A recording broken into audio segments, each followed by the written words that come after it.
Jayam Vishnupad Paramahamsa Prabhajakacharya Statirasata Shishima Jagat Guru Siddhiswarup Ananda Prabhupada Ki Jai. Jayam Vishnupad Paramahamsa Prabhajakacharya Statirasata Shishima His Divine Grace A.C. Bhaktivedanta Swami Prabhupada Ki Jai. Ananta Koti Vaishnavinda Ki Jai. Namacharya Haridas Thakur Ki Jai. Prem Shikoho Shri Krishna Chaitanya Prabhu Nityananda Shri Advaita Gadadhar Shri Vasari Gaur Bhaktivinoda Ki Jai. Shri Shri Radha Krishna Gopa Gopinath Shyamakunda Radhakunda Giri Govardhan Ki Jai. Vrindavan Dham Ki Jai. Mayapur Dham Ki Jai. Jagannath Puri Dham Ki Jai. Jamuna Mai Ki Jai. Ganges Mai Ki Jai. Srimati Tulsi Devi Ki Jai. Nitai Gaur's World Mission Ki Jai. All glories to the assembled devotees. All glories to the assembled devotees.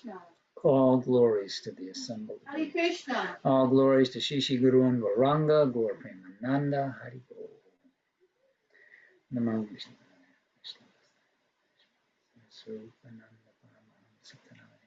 Namaste Sarasvati Devam Gaudavani Pachanani Nivase Sasanyavadi Pastakadishva Om Jnanatimarandasya Jananjana Shalakaya Chakshulun Militam Jena Tajmai Shri Gurave Namah Shri Chaitanya Manobhistam Stapitam Jena Bhutale Swayam Rupa Kadamaya Dadati Swam. I was born in the darkest of ignorance, but my spiritual masters have opened my eyes with the torchlight of knowledge. I offer my respectful obeisances unto them. When will Srila Rupa Goswami Prabhupada, who has established within this material world the mission to fulfill the desire of Lord Chaitanya, give me shelter at his lotus feet? Haribol Namaste.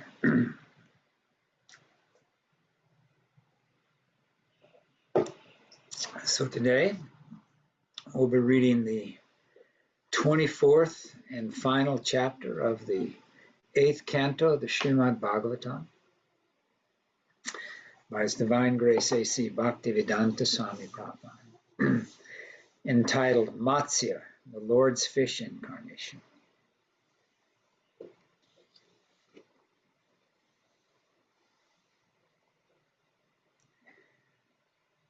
Maharaj Parikshit said, the Supreme Personality of Godhead, Hari, who is eternally situated in its transcendental position.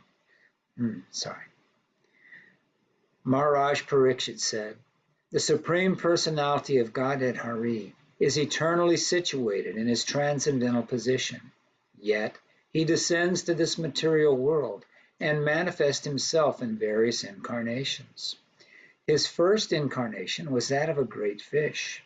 O most powerful Sukadeva Goswami, I wish to hear from you the pastimes of that fish incarnation. Purport by His Divine Grace A.C. Bhaktivedanta Swami. The Supreme Personality of Godhead is all-powerful, yet he accepted the form of an uncommon fish. This is one of the 10 original incarnations of the Lord. Text 2 and 3. What was the purpose for which the Supreme Personality of Godhead accepted the abominable form of a fish, exactly as an ordinary living entity accepts different forms under the laws of karma? The form of a fish is certainly condemned and full of terrible pain. O my Lord, what was the purpose of this incarnation? Kindly explain this to us, for hearing about the pastimes of the Lord is auspicious for everyone. Report. Parikshit Maharaj's question to Sukadeva Goswami was based on this principle stated by the Lord himself in Bhagavad Gita 4.7. Yara yara hi dharmasya glanir bhavati bharataha abhihutanam dharmasya taratmananam samjaya. Whenever and wherever there is a decline in religious practice, O descendant of Bharata, and a predominant rise of irreligion, at that time I descend myself. The Lord appears in each incarnation to save the world from irreligious principles, and especially to protect his devotees. Parichanaya Sudhanam. Vamanade, for example, appeared to save the devotee Bali Maharaj. Similarly, when the Supreme Personality of Godhead accepted the abominable form of a fish, he must have done so to favor some devotee. Parikshit Maharaj was eager to know about the devotee for whom the Supreme Lord accepted this form. So this is a wonderful point.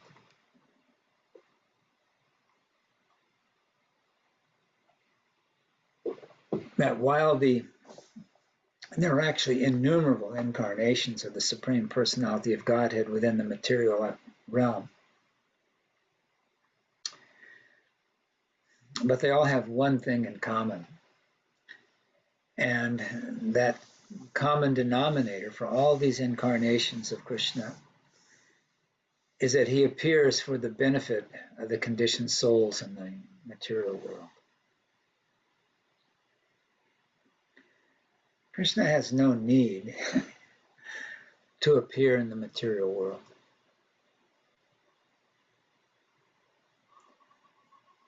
He doesn't even need to appear here to kill the demons. He can kill the demons through the different agencies, the different energies of the modes of material nature. Very simple to do for him. He can do anything he wants by desiring. Yet he appears again and again and again, especially to favor his devotees. And that favor takes primarily the shape of creating pastimes that his devotees can meditate upon and relish upon, and therefore develop their buried or hidden love for him again. So even though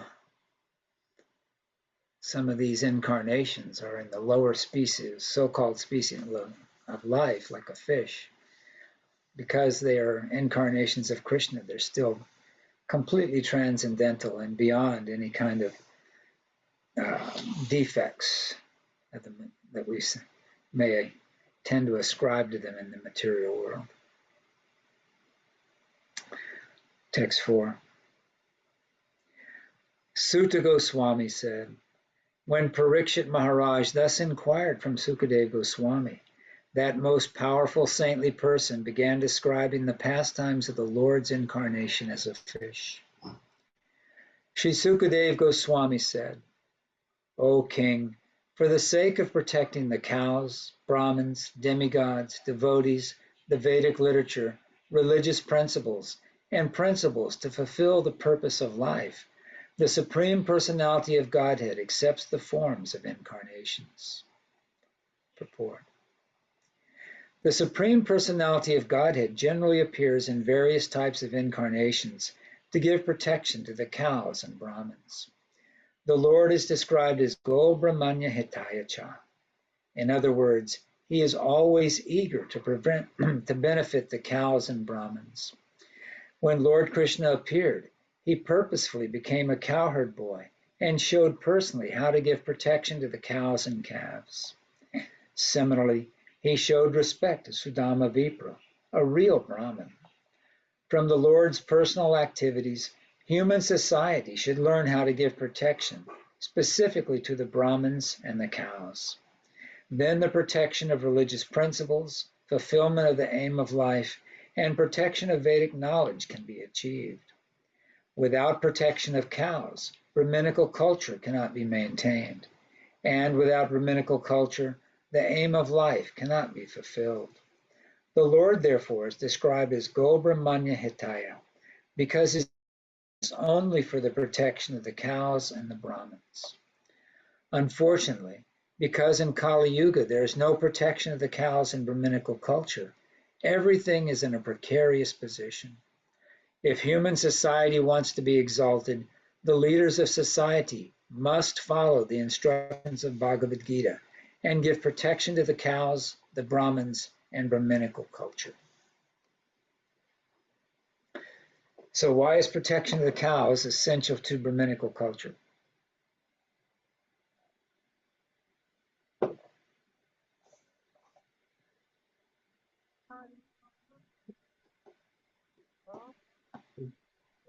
People are supposed to donate cows to the Brahmins, so you have to have some cows to donate to the Brahmins, right? That's one aspect of it, but there's others. Yeah. What else do the cows provide? Well, they provide milk that's the basis for a lot of their foodstuffs, and Krishna's a cow herbivoree, and cow's his favorite animal. That's right. So what's special about milk? Milk increases the brain fibers, or however that's described. Makes you smarter. Right. It increases the finer tissues of the brain that are used for higher intellectual activities, like trying to understand spiritual concepts, like you're not the body, you're not the mind, you're not the false ego. Right? And not only that, what else is it used for? What other products do we get from the cow? Ghee. We get the ghee, ceremonies, which is essential for performing a fire sacrifice. And also the cow dung and the cow urine is antiseptic. And the cow dung is used for fuel. And the cow urine is also used in some of the sacrifices and is actually used for doing the abhishek, or the bathing ceremony of the deities. What else about the cow? It's one of our mothers. Yes, exactly. The cow is one of the 7 mothers. The cow is just such an excellent example of a living entity that just gives and gives and gives. Right? The cow produces more milk than is required for its calf. So this milk can be used to make all these wonderful foodstuffs we were just discussing. It can be used for the ghee. And what about the bulls? They plow the fields so that can grow grains. Exactly. So even the bulls are used to plow the fields, to grow the grains. They can hook them up to these big wheels for grinding the grains. And they impregnate the cows, so the cows will make more milk. That's another good point. It's an excellent point.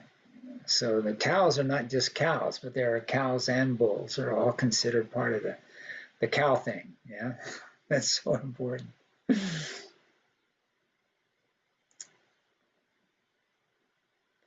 And they're just such sweet animals. You ever been around a bunch of cows? They're just so gentle and they're loving, and they're just incredible. Some disciples of Bhaktivedanta Swami Prabhupada on the Big Island, they raise cows and they protect cows, and they're up by on the Honoka coast on the east side. Honoka, interesting Hawaiian word, Honoka means the breath of God. It's on the eastern shore, and the Big Island is the easternmost island, and so it gets, and there's practically, for thousands of miles, there's nothing out there but just ocean.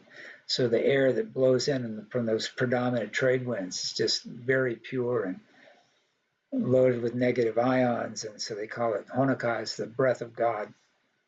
And they're up on the Honoka coast near Akaka Falls, which is a big tourist attraction. And so since there's lots of tourists coming by, they set up a situation where they have cow cuddles.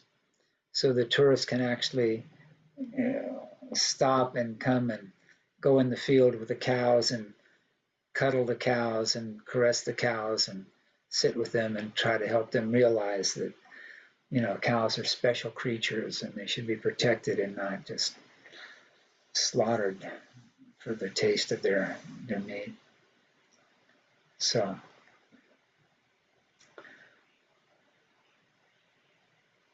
Go Brahmanya Hitayacha, the protector of the cows and the Brahmins. And why are the Brahmins important? To guide society towards spiritual principles. Right. They're considered the brain of society, the head of society. They direct society in a direction that will lead to the gradual spiritual development of everyone else within the society. That is when they're doing things properly. That's when you may have noticed when this reference to Sudama Vipra, Bhaktivedanta Swami Prabhupada makes the point that he was a real Brahmin. The word Brahmin is based on what?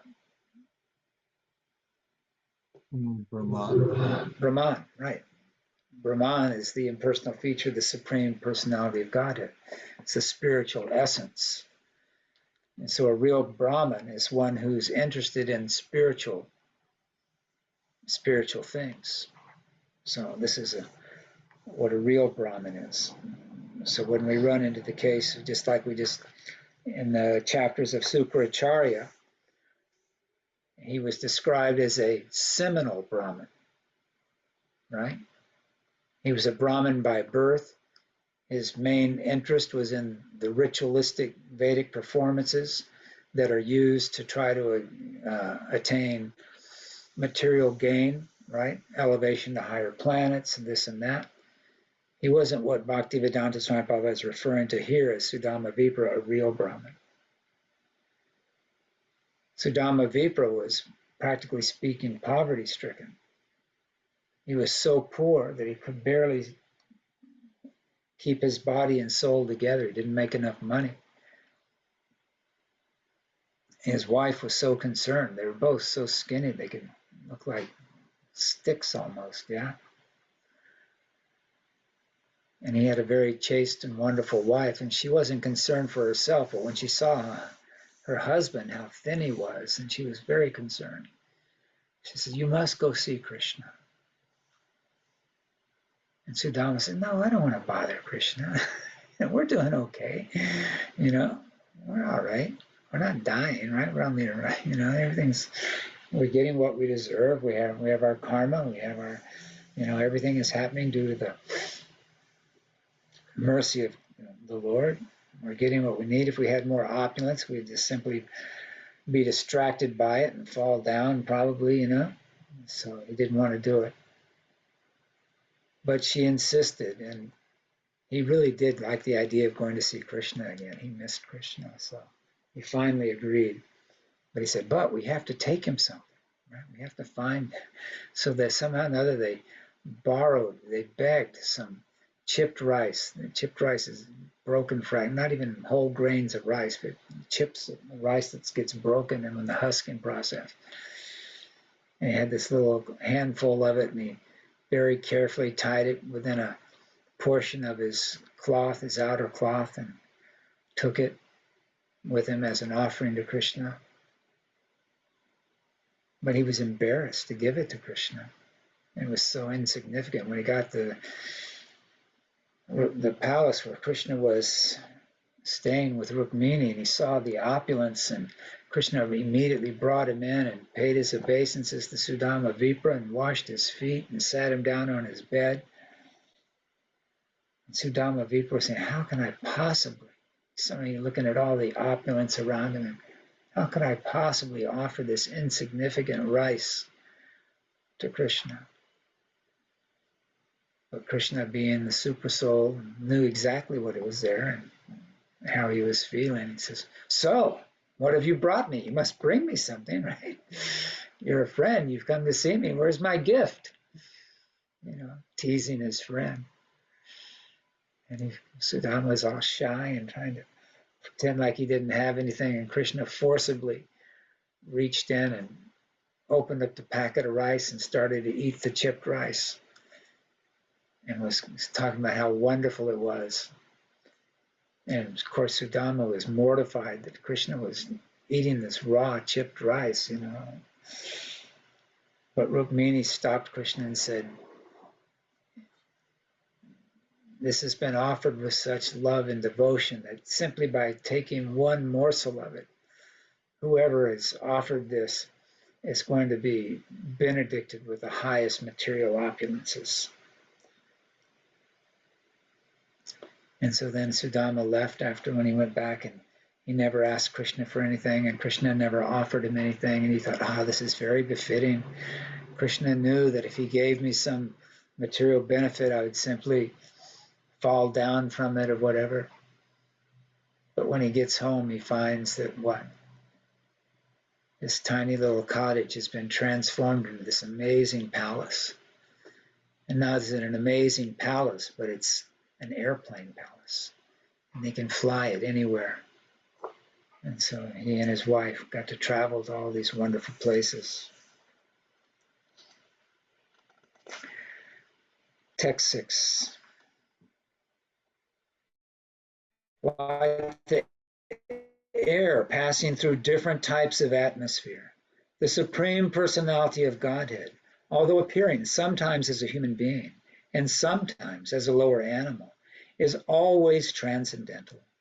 Because he is above the material modes of nature, he is unaffected by higher and lower forms. Purport. The Supreme Personality of Godhead is the master of the material nature. Maya dakshena prakriti suyate sa chara charan.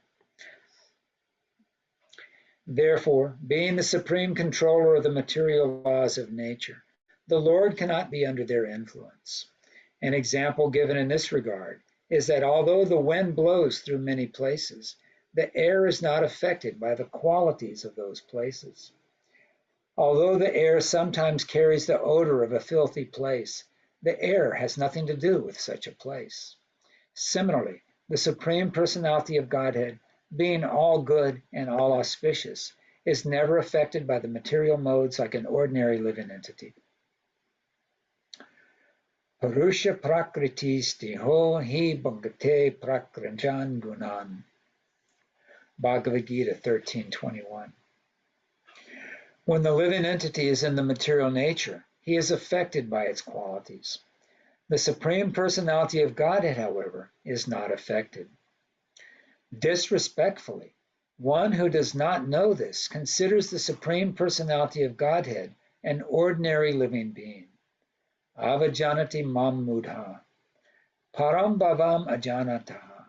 Such a conclusion is reached by the unintelligent because they are unaware of the transcendental qualities of the Lord.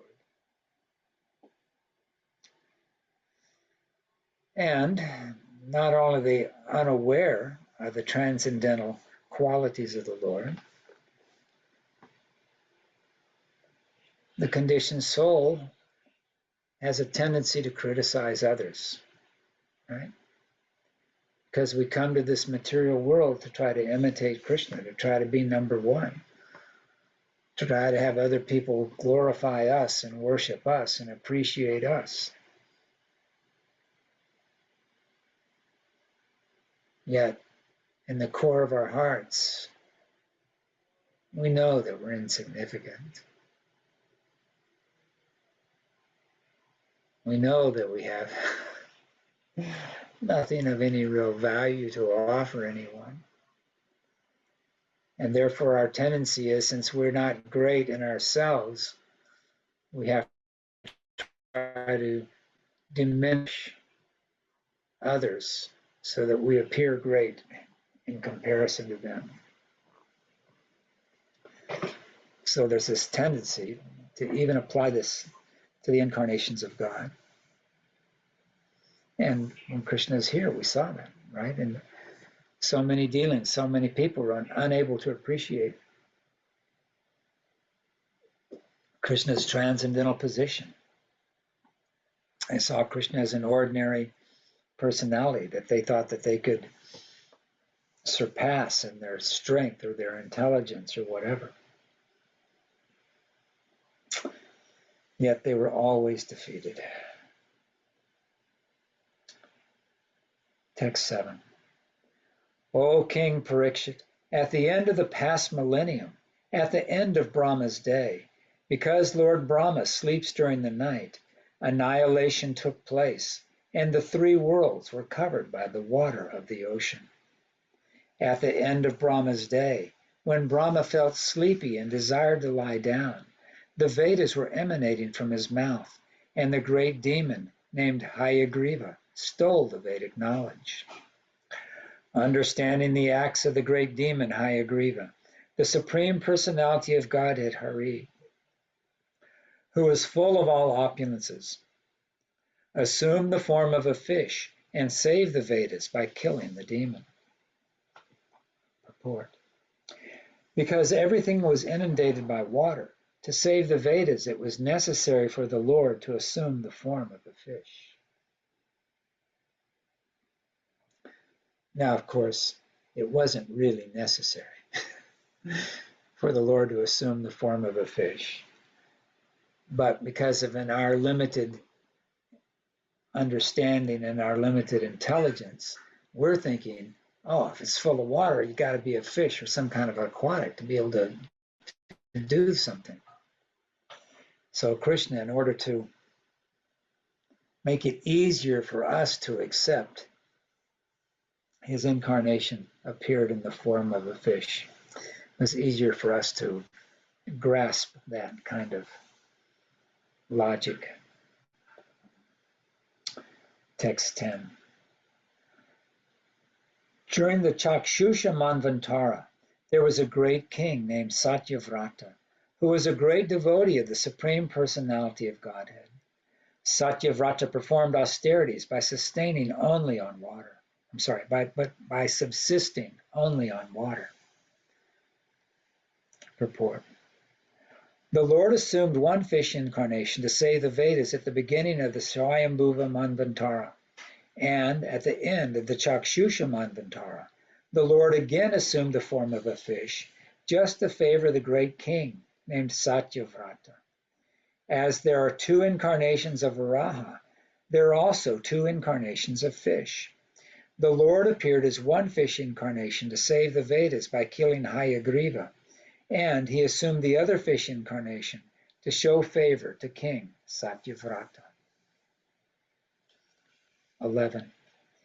In this, the present millennium, King Satyavrata later became the son of Vivashwan, the king of the sun planet, and was known as Shraddhadev. By the mercy of the Supreme Personality of Godhead, he was given the post of Manu. One day, while King Satyavrata was performing austerities by offering water on the bank of the river Kritamala, a small fish appeared in the water in his palms. Satyavrata, the king of Dravidesha, threw the fish into the water of the river, along with the water in his palm. O King Parikshit, descendant of Bharata. Appealing voice, the poor small fish said to King Satyavrata, who was very merciful, "My dear king, protector of the poor, why are you throwing me in the water of the river where there are other aquatics who can kill me? I am very much afraid of them." Purport. In the Matsya Purana, it is said, Ananta Shaktir Bhagavan Matsya Rupi Janardana Kri Danartha Yachanamasha Swayam Satyavratam Nirpam. The Supreme Personality of Godhead possesses unlimited potency. Nonetheless, in his pastime in the form of a fish, he begged protection from King Satyavrata.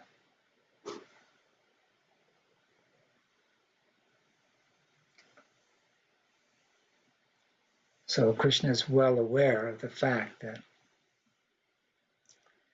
through service to him, one's love increases, one's purification increases, one's connection increases. So this king was so devoted to the Supreme Personality of Godhead that the Supreme Personality of Godhead took the trouble to become a little fish and begged his protection so that Satyavrata could offer some personal service to him. Text 15. To please himself, King Satyavrata not knowing the fish was the Supreme Personality of Godhead, decided with great pleasure to give the fish protection. Purport. Here is an example of giving service to the Supreme Personality of Godhead, even without knowledge. Such service is called Ajnata Sukriti. King Satyavrata wanted to show his own mercy, not knowing that the fish was Lord Vishnu. By such unknowing devotional service, one is favored by the Supreme Personality of Godhead. Service rendered to the Supreme Lord, knowingly or unknowingly, never goes in vain. So Ajnata Sukriti. So Sukriti is spiritual benefit. It's like our spiritual bank account. It's only through our Sukriti that we're able to gradually, step by step, make spiritual advancement. That's why the devotees of Krishna go out and do Sankirtan in the street. That's why they distribute prasadam, because people who are, their consciousness isn't elevated to a point where they can actually hear Krishna speaking as the Lord in the heart. They can't even really read it to them because their consciousness is too polluted. But by hearing Krishna's names or by tasting Krishna prasadam, this Sukriti, this spiritual advancement is there and gradually purifies their heart and their intelligence to the point where they can come to a point of actually being able to hear more and more and come to the point to be more and more open to serving. So if this service is done unknowingly, it's called Ajnata Sukriti. And where if it was knowingly, you drop the A off the front.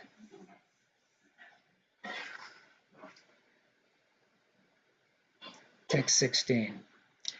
The merciful king, being moved by the pitiable words of the fish, placed the fish in a water jug and brought him to his own residence. But in one night, that fish grew so much that he could not move his body comfortably in the water of the pot. He then spoke to the king as follows. My dear king, I do not like living in this water pot with such great difficulty. Therefore, please find some better reservoir of water where I can live comfortably. Then, taking the fish out of the water pot, the king threw him in a large well. But within a moment, the fish developed to the length of 3 cubits. The fish then said, My dear king, this reservoir of water is not fit for my happy residence. Please give me a more extensive pool of water, for I have taken shelter of you. O Maharaj Parikshit, the king took the fish from the well and threw him in a lake. But the fish then assumed a gigantic form exceeding the extent of the water. The fish then said, O king, I am a large aquatic, and this water is not at all suitable for me. Now, kindly find some way to save me. It would be better to put me in the water of a lake that will never reduce. When thus requested, King Satyavrata took the fish to the largest reservoir of water. But when that also proved insufficient, the king at last threw the gigantic fish into the ocean. While being thrown into the ocean, the fish said to King Satyavrata, O hero, in this water there are very powerful and dangerous sharks that will eat me. Therefore, you should not throw me in this place. After hearing these sweet words from the Supreme Personality of Godhead in the form of a fish, the king, being bewildered, asked him, Who are you, sir? You simply bewilder us. My lord, in one day you have expanded yourself for hundreds of miles, covering the water of the river and the ocean. Before this, I had never seen or heard of such an aquatic animal. My lord, you are certainly the inexhaustible Supreme Personality of Godhead Narayan, Sri Hari. It is to show your mercy to the living entities that you have now assumed the form of an aquatic. O my Lord, master of creation, maintenance and annihilation, O best of enjoyers, Lord Vishnu, you are the leader and destination of surrendered devotees like us. Therefore, let me offer my respectful obeisances unto you. All your pastimes and incarnations certainly appear for the welfare of all living entities. Therefore, my Lord, I wish to know the purpose for which you have assumed this form of a fish.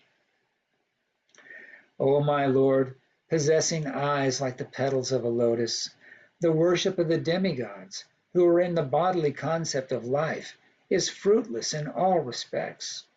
But because you are the supreme friend and dearmost supersoul of everyone, worship of your lotus feet is never useless. You have therefore manifested your form as a fish. Purport. The demigods like Indra, Chandra, and Surya are ordinary living entities who are differentiated parts and parcels of the Supreme Personality of Godhead. The Lord expands himself through the living entities, Nityo Nityanam Chaitanas Chaitananam. His personal Vishnu Tattva forms, which are all spiritual, are called Swamsa, and the living entities, who are differentiated parts, are called Vibhinamsa. Some of the Vibhinamsa forms are spiritual, and some are a combination of matter and spirit. The conditioned souls in the material world are different from their external bodies made of material energy. Thus, the demigods living in the upper planetary systems and the living entities in the lower planetary systems are all of the same nature. Nonetheless, those living as human beings on this planet are sometimes attracted to worshiping the demigods in the higher planetary systems. Such worship is temporary. As the human beings on this planet have to change their bodies, tata dehan tara prapti, the living entities known as Indra, Chandra, Varuna, and so on will also have to change their bodies in due course of time. As stated in the Bhagavad Gita, Anta tattva tupalam tesham tat bhavati apamadhesham. Men of small intelligence worship the demigods, and their fruits are limited and temporary. Kamais chaistyera hita jnana prapadyante naha devataha. Those who do not know the position of the demigods are inclined to worship the demigods for some material purpose, but the results of such worship are never permanent. Consequently, here it is said, Yate tarasham prata atmanam statam parpo papashananam risha bhavat. In other words, if one is to worship someone else, he must worship the Supreme Personality of Godhead. Then his worship will never be fruitless. Swalpam api asya dharmasya trayate mahato bhayat. Even a slight attempt to worship the Supreme Personality of Godhead is a permanent asset. Therefore, as recommended in Śrīmad Bhāgavatam, Tyaktva dharmam charanam hari. One should take to the worship of the lotus feet of Hari, even if this means giving up the so-called occupational duty assigned because of the particular body one has accepted. Because worship in terms of the body is temporary, it does not bear any permanent fruit. But worship of the Supreme Personality of Godhead gives immense benefit.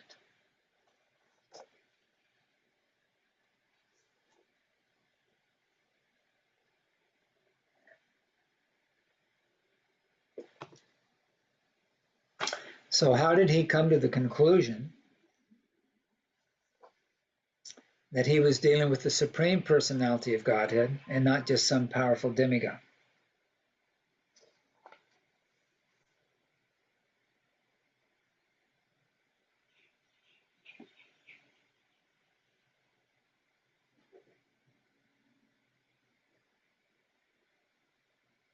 Because the fish talk to him so sweetly. I don't know. No. Okay. The fish grew so fast. No. I Because mean, he, Putana was just a demon in the material world. She appeared as a beautiful young woman for Krishna to suck her breast when she put poison on it. When Krishna sucked out her life air, what happened? She assumed her actual form. Her actual form was 8 miles long. She assumed that form in a matter of seconds, less than a second. So growing very large in a short amount of time is not a... Go ahead, Kati, you have something? I'm sorry, I didn't unmute, but I wanted to say because Krishna is inexhaustible, and when a person who's himself powerful sees that, they know that he has more power than themselves, at least. But I don't know anymore. Maybe they are a big demigod themselves. I mean, those are all good points. But the main thing is that Krishna let him know from within his heart that he was dealing with himself, right? This is the Sukriti that we were just speaking of. Because the king had this, he was already a great devotee. He already had a desire to serve the Supreme Personality of Godhead. And now Krishna has appeared in this form just so that Satyavrata can serve him in this way. And so Krishna reveals within the heart who he is. This is the same way we know who the actual spiritual master is, right? We want to know who Krishna's devotee is. We have to pray to the Supersoul within the heart. We have to pray to Krishna. Please reveal your devotee to me. Otherwise, how am I going to recognize him? Right? This was the mistake of so many of my God brothers after Bhaktivedanta Swami Prabhupada left the planet. Because they didn't have this full understanding. They didn't have this faith in Krishna's ability to influence people from within the heart. They thought, oh, they're not going to recognize who's an advanced devotee and who's not an advanced devotee, right? How are they going to realize I'm such a great devotee if I don't tell them? So we'll have 12 appointed acharyas, and these 12 appointed acharyas will take different geographical areas, and they will be the acharya for that area. And if you happen to be in that area, that will be your spiritual master. And you don't have to think about it. You don't have to worry about it. You don't have to pray about it. You just know, this is my God.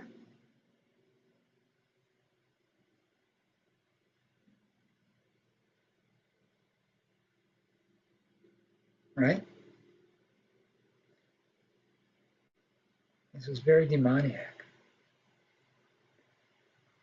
And this happened within hours of Bhaktivedanta Swami Prabhupada leaving the planet. In the edition of Bhakti Back to Godhead magazine that came out right after he left, on the back cover there was this interview of Bhaktivedanta Swami Prabhupada with a reporter, and the reporter says, Swamiji, who's going to take up the mantle and carry on your mission when you leave? And he says, all of my disciples are qualified. They are the disciples of a bona fide spiritual master. This is disciplic succession. Therefore, they are qualified to take disciples. They are qualified. If they just simply follow this process, follow the instructions they've been given, they can carry on this mission. But within the pages of that same magazine, they laid out this whole thing of the appointed acharyas and how they were going to have these different geographical jurisdictions, and all this nonsense. This material world is a very dangerous place. Excuse me, just because they are the disciples of the bona fide spiritual master doesn't mean that they don't have anger in their heart towards Krishna, right? No, but it means that they have everything that's required to become pure devotees of Krishna and proper spiritual masters. They simply have to take advantage of what they've been given and apply those teachings in their life and take shelter of that connection, that transcendental connection they have with their spiritual master. See, they're thinking that the spiritual master is a post, right? Just like the Pope is a post, right? And he gets elected by these people in a church with white smoke coming out of the chimney. But spiritual master is not elected. The guru is one who's a lover of Krishna, one who knows Krishna. Lord Chaitanya's instruction to everyone is to become guru and save the land. This is Lord Chaitanya's direct instruction for all of us. We all have to come to that point of becoming bona fide spiritual masters to please Lord Chaitanya. And along with that instruction comes the ability to do it. We simply have to cultivate that desire and that surrender. This is what Krishna promises in the Bhagavad Gita. From me comes knowledge, remembrance, and forgetfulness. And according to the devotee's surrender, I reward them accordingly. So if one becomes a completely surrendered soul at the feet of Lord Krishna and his spiritual master, Krishna will give him whatever is required to serve him in that capacity.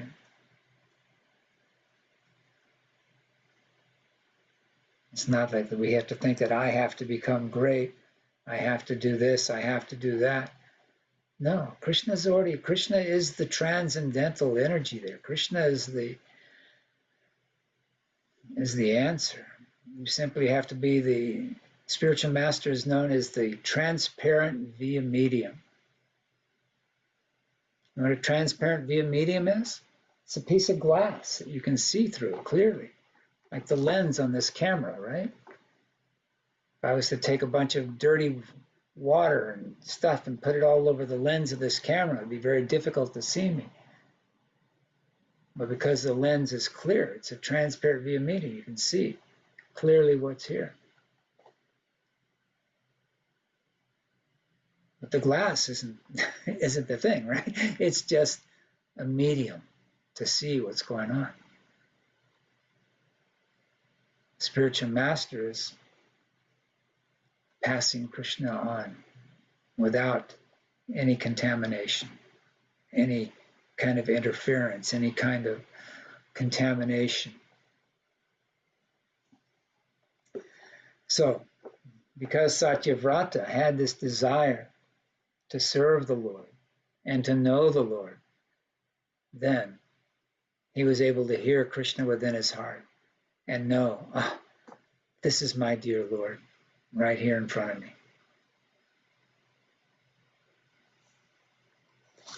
me.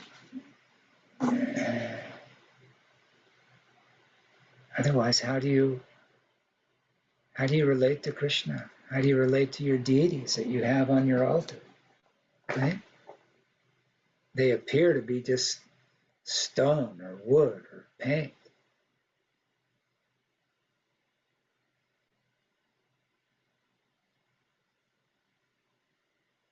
But because we have some desire to know Krishna as he is,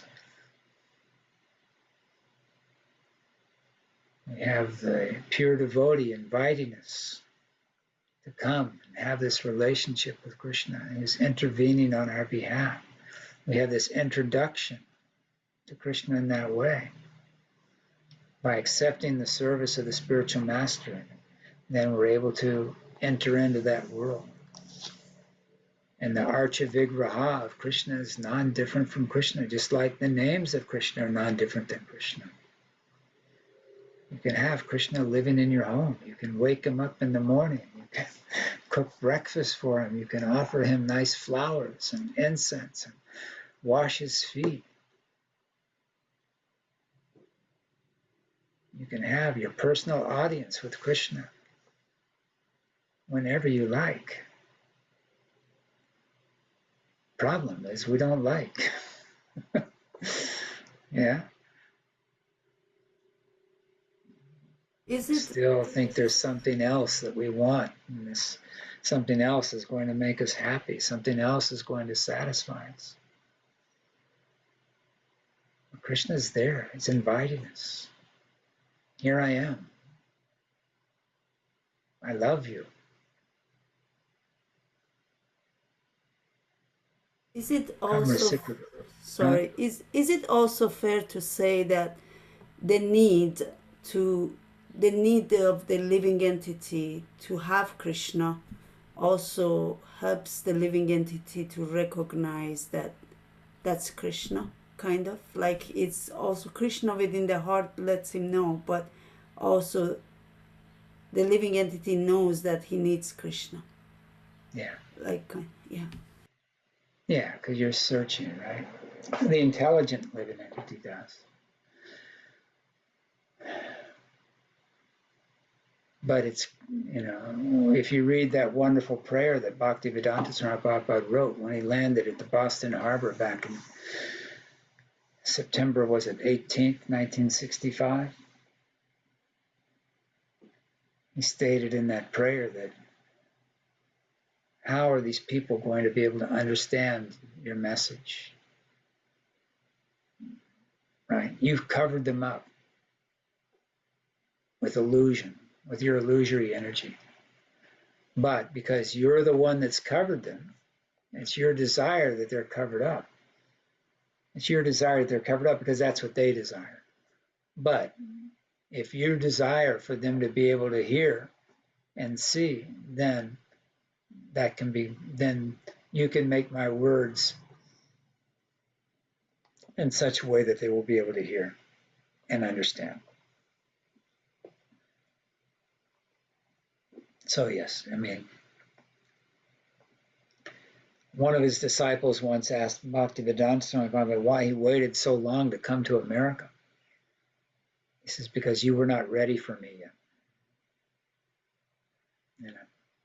I mean, that was a specific time in the culture of the United States where there was this, the Vietnam War and all these kind of things, and Nixon had all contributed to weakening the social fabric to the point where people were open, plus then the whole bankruptcy of the hippie movement, free love and all that kind of stuff, and people had gotten disillusioned by all that. There wasn't anything else. I mean, it was just the perfect storm, so to speak, right? Here's all these people, their parents had worked so hard for material gain, they had achieved this material opulence, they had offered it to their kids saw how miserable their parents were and how unfulfilled they were. They could see there was no real happiness in that. And that's, so they were disillusioned by that. They were searching. And then the whole, like I said, all these other factors, the fear from the Vietnam War, the ridiculousness of Richard Nixon's presidency, all these things combined together. So that when people came, they were looking, and Bhaktivedanta's message he was able to find a crack and start to enter into people's, they were able to accept his words and his message.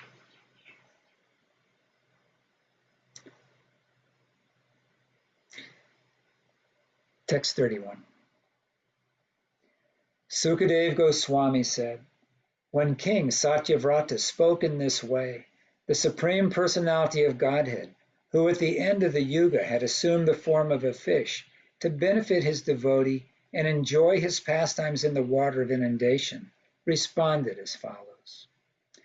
The Supreme Personality of Godhead said, O King, who can subdue your enemies? O King, who can subdue your enemies, on the 7th day from today, on the the Supreme Personality of Godhead said, O King, who can subdue your enemies, on the 7th day from today, the three worlds, Bhu, Bhuva, and Swa, will all merge into the water of inundation. When all the three worlds merge into the water, a large boat sent by me will appear before you. Thereafter, O king, you shall collect all types of herbs and seeds and load them on that great boat. Then, accompanied by the 7 rishis and surrounded by all kinds of living entities, you shall get aboard that boat. And without moroseness, you shall easily travel with your companions on the ocean of inundation. The only illumination being the effulgence of the great rishis. Then, as the boat is tossed about by the powerful winds, attach the vessel to my horn by means of the great serpent Vashuki, for I shall be present by your side. Pulling the boat with you and all the rishis in it, O king, I shall travel in the water of devastation until the night of Lord Brahma's slumber is over. Report. This particular devastation actually took place not during the night of Lord Brahma, but during his day, for it was during the time of Chakshusha Manu. Brahma's night takes place when Brahma goes to sleep, but in the daytime there are 14 Manus, one of whom is Chakshusha Manu. Therefore, Srila Vishwanath Chakravarti Thakur comments that although it was daytime for Lord Brahma, Brahma felt sleepy for a short time by the supreme will of the Lord. This short period is regarded as Lord Brahma's night. This has been elaborately discussed by Srila Rupa Goswami in his Lahu Bhagavatam. The following is a summary of his analysis. Because Agastya Muni cursed Swayambhuva Manu, during the time of Swayambhuva Manu, a devastation took place. This devastation is mentioned in the Matsya Purana. During the time of Chakshusha Manu, by the supreme will of the Lord, there was suddenly another pralaya, or devastation. This is mentioned by Markandeya Rishi in the Vishnu Dattatara. At the end of Manu's time, there is not necessarily a devastation, but at the end of the Chakshusha Manvantara, the Supreme Personality of Godhead, by his illusory energy, wanted to show Satyavrata the effects of devastation. Srila Sridhar Swami also agrees with this opinion. The Lahu Bhagavatamrita says, and I'm sorry, I'm not going to attempt to read that because I'll just make a mess of it. And there's no translation. Text 38.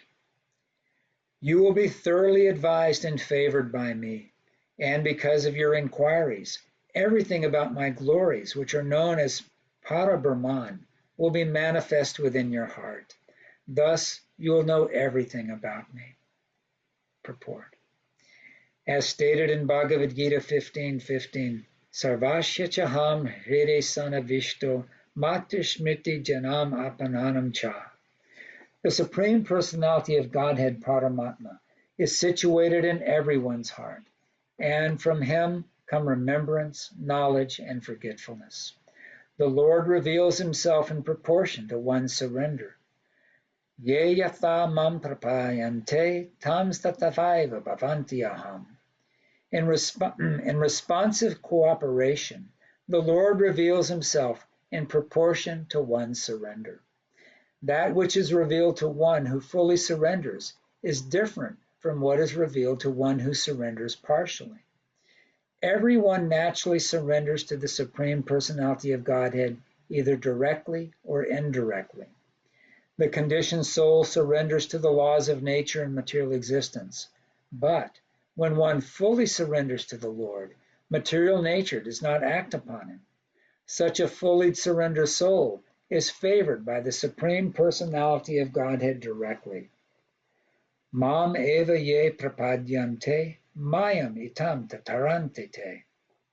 One who is fully surrendered to the Lord has no fear of the modes of material nature, for everything is but an expansion of the Lord's glories. Sarvam kalvam idam brahma. and these glories are gradually revealed and realized. The Lord is the supreme purifier.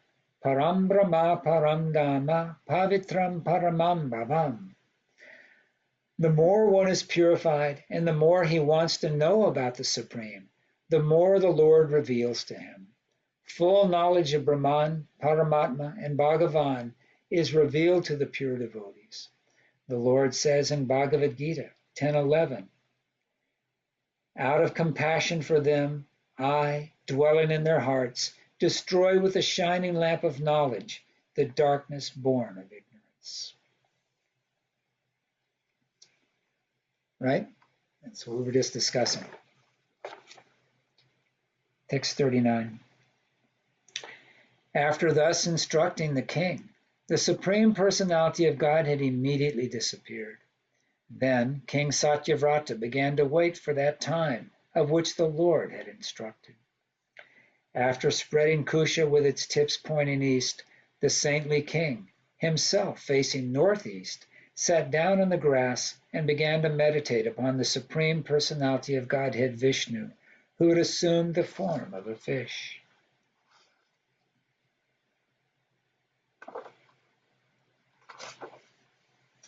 Thereafter, gigantic clouds pouring incessant water swelled the ocean more and more. Thus the ocean began to overflow onto the land and inundate the entire world.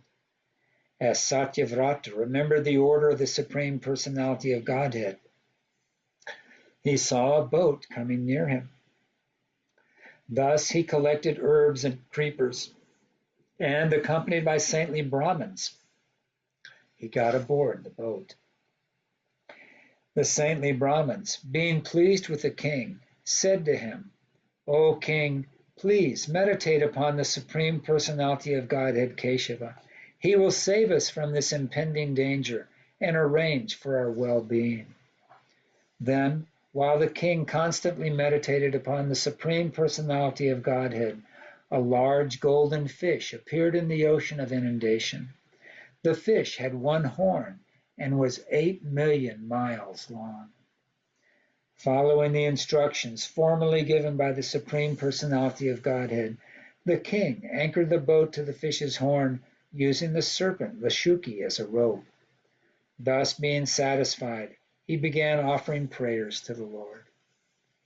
The king said, by the grace of the Lord, those who have lost their self-knowledge since time immemorial, and who, because of this ignorance, are involved in a material conditioned life full of miseries, obtain the chance to meet the Lord's devotee. I accept that Supreme Personality of Godhead as the Supreme Spiritual Master. Purport. The Supreme Personality of Godhead is actually the Supreme Spiritual Master. The Supreme Lord knows everything about the suffering of the conditioned soul, and therefore he appears in this material world sometimes personally, sometimes by an incarnation, and sometimes by authorizing a living being to act on his behalf. In all cases, however, he is the original spiritual master who enlightens the conditioned souls who are suffering in the material world. The Lord is always busy, helping the conditioned souls in many ways. Therefore, he is addressed here as Paramo Guru Bhavan, the representative of the Supreme Personality of Godhead, who acts to spread Krishna consciousness, is also guided by the Supreme Lord to act properly in executing the Lord's order. Such a person may appear to be an ordinary human being, but because he acts on behalf of the Supreme Personality of Godhead, the Supreme Spiritual Master, he is not to be neglected as ordinary. It is therefore said, Acharya Mam Vijayanyat, an Acharya who acts on behalf of the Supreme Personality of Godhead should be understood to be as good as the Supreme Lord himself. And then we have the verse from the Samsara prayers. Shakshadharite shamanasta shastir utastatha bhagavate vishami. Kentu praborya priya evatasya Vande Guroshi Charanaravinam. Vishwanath Chakravarti Thakur has advised that the spiritual master, acting on the Supreme Lord's behalf, must be worshipped as being as good as the Supreme Lord, for he is the Lord's most confidential servant in broadcasting the Lord's message for the benefit of the conditioned souls involved in the material world. 47. In hopes of becoming happy in this material world, the foolish conditioned soul performs fruitive activities that result only in suffering. But by rendering service to the Supreme Personality of Godhead, one becomes free from such false desires for happiness. May my Supreme Spiritual Master cut the knot of false desires from the core of my heart. Purport. For material happiness, the conditioned soul involves himself in fruitive activities, which actually put him into material distress. Because the conditioned soul does not know this, he is said to be avidya, or ignorant. He is said to be in avidya, or ignorance. Because of a false hope for happiness, the conditioned soul becomes involved in various plans for material activity. Here, Maharaj Satyavrata prays that the Lord sever this hard knot of false happiness and thus become his supreme spiritual master. I don't think we're going to finish the chapter today. But we'll see. There's a lot of long purports left. Yeah, there are. Several. And I don't want to rush through them. These are so wonderful. Why don't we call it for today? And let's pick up next week with the prayers of King Satyavrata. Text 46. We'll pick up on 46 next week. Okay, sounds good. All right. That's nice not to rush. Yeah, I don't want to try to rush through it. Anyone have any comments or? Yeah, can I ask a quick question, please? Sure. Arvo. There's the boat is similar to Noah's Ark, right? But that's not the same, right? So those are separate. Two different events? Yeah. Yeah, I guess so. I mean, yeah, and I'm just. It sounds very similar, though, right? Yeah, it is very similar. Yeah. Yeah. Yeah. Can you say that again? I didn't quite understand what you said. He was asking if this was the same as Noah's Ark, or whether that was a separate incident. It does seem similar, but... Well, he didn't have to, King Satyavrata didn't have to build the boat. Yeah, that's right. And plus, Noah's Ark happened in this planet, right? So that one happened in the larger scale of things, right? I guess so. Yeah. That's what it seems like. Yeah. I mean, you know, with the Old Testament and the New Testament, there's not a clear line of disciplic succession. You know, and Lord Chaitanya pointed out in his conversations with the Qazi, when the Qazi tried to interrupt the Sankirtan movement, that there's a lot of scriptures out there that are have misconceptions in them, or incomplete, at least, conceptions. And they're there for people of a lower consciousness who are not ready to accept the higher teachings of the Bhagavad Gita and the Śrīmad Bhāgavatam, those kind of messages. So I don't want to try to speculate on, you know, the Old Testament or even the New Testament for that matter. You know, it's my only interest in the New Testament is that Srila Prabhupada refers to it sometimes, you know, And there's a lot of people that have studied it and they have an affinity for it, and it's a way to it's an opening to talk to them. So Mhm. Yeah, other question. Can I yeah, ask another question? When Bhaktivedanta Swami left the planet, can you remember where were you at that time? Or? I was in Harrisburg, Pennsylvania. Oh, okay. Part of the Sankirtan bus program, we had these. They were over-the-road buses, like the big Greyhounds. Yep. We'd buy up the older ones that had been retired and take out all the seats and everything and convert them into temples. Oh, wow. And so at that point, I was working on converting one of those buses into a temple. Came out really nice. We had these wooden columns in it with like twisted wood, and we put gold leaf on them, and so it had actual gold leaf and first-class marble altars, and so. But Wow. yeah, I remember that when he left, I was chanting japa at the time, and I just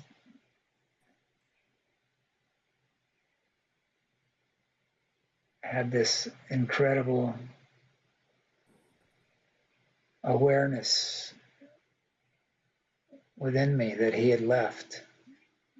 No one had told any, we didn't had any official word, but Krishna let me feel it in my heart that he was gone. He had left this body. I was kind of lost. I didn't. It's just, it's like. Anyway, it's a story we can talk about. So I made a lot of missteps in my early journeys. I had a lot of opportunities that I squandered, and I had to do it over again. I hopefully think I would do it differently. But anyway. Thanks for sharing. Thank you. It was interesting too. We were. I didn't get along with most of my god brothers and god sisters. I was, because I met our Srila Prabhupada first. He's the one that introduced me to Bhaktivedanta Swami Prabhupada's books, and I had that connection with him, and most of my other god brothers, disciples of Bhaktivedanta Swami Prabhupada didn't have that connection with Siddha Swarup, and it kind of set us apart. So I was staying separate. Even though it was really cold, I would sleep out on the porch. I had this mummy sleeping bag. I put a piece of cardboard down on the back porch and crawled into my mummy sleeping bag and zip it up so just my nose and eyes were sticking out. And I'd sleep there, from 10 o'clock till 3 o'clock and get up and do my japa. And then it finally they said, "Oh, you can't sleep out there by yourself. You got to come in the house." And so, sannyasi guys. All right. So the house had a basement in it. And I went down and found this spot by the basement. There was this big trunk down in the basement. And for some reason, I just really liked sleeping next to that trunk. And it turned out that within that trunk was this beautiful deity of Nitai Gaur that was going into the bus that we were building. And I didn't know that they were in there, but I was sleeping next to them, and that's where I felt the most comfortable. Down there, sleeping with them instead of upstairs with everyone else. But anyway, little things like that.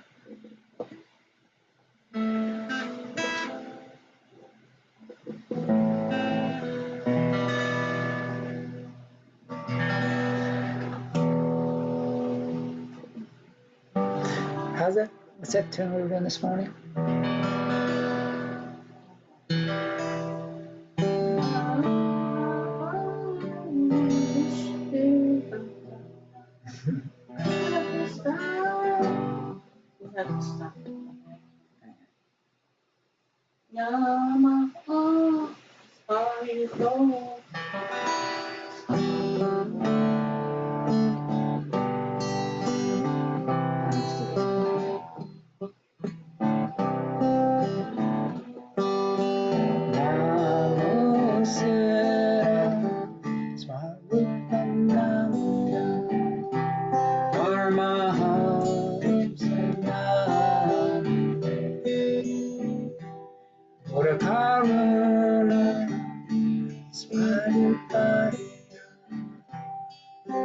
Krishna Kristaya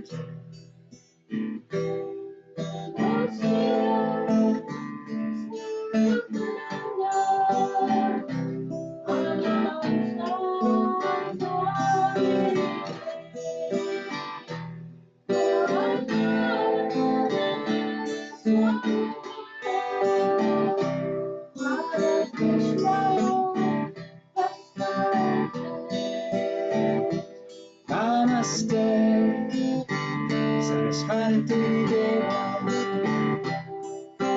Pani Pracharya Nivasesha Sanyavari Prastatya Deshatayane Namaste Saraswati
Hare Krishna, Hare Krishna, Krishna Krishna, Hare Hare, Hare Rama, Hare Rama, Rama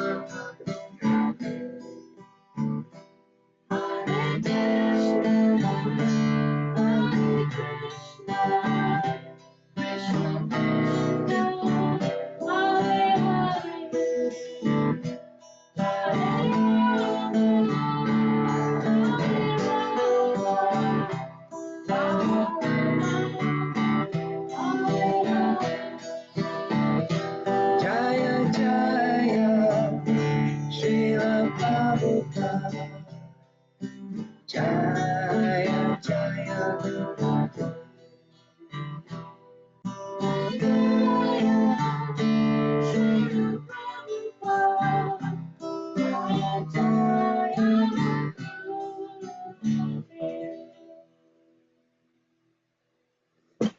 Haribo.